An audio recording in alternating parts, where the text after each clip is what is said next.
যে আমরা যে একটা নতুন দেশ গড়ে তুলছি তার প্রত্যয়ে আমাদের খাগড়াছড়ির ছাত্র সমাজরা আমরা উদ্যোগ নিয়েছি যে আমরা দেশটাকে নতুন করে সাজাবো।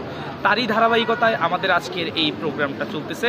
অসাম্প্রদায়িক একটা বিষয় তুলে ধরা হচ্ছে, সেখানে হচ্ছে আমাদের পাহাড়ি বাঙালি, এখানে সবাই যেহেতু আমাদের এই পার্বত্য অঞ্চলে বসবাস করে, তাই সবার মিশেলে যেভাবে একটি সমৃদ্ধ নতুন বাংলাদেশ গড়ে তোলা হয়, যেখানে থাকবে না কোনো বৈষম্য।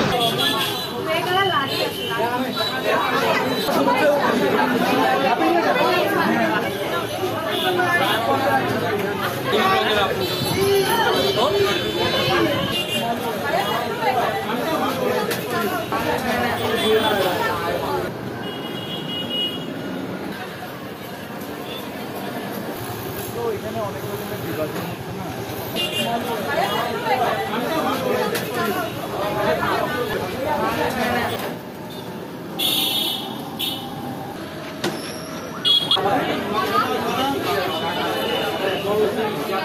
আমাদের দেশ যেহেতু দ্বিতীয়বারের মতো নতুনভাবে স্বাধীন হয়েছে, তো আমরা স্টুডেন্টরা সবাই মিলে দেশকে নতুনভাবে সাজাইতে এসেছি। পাহাড়ের কিছু অংশ কিন্তু সমতলের চাইতে পিছিয়ে আছে, আপনারা এখনো দেখে থাকবেন। সেটার জন্যই আমরা কিছু মনোভাব প্রকাশ করছি এখানে।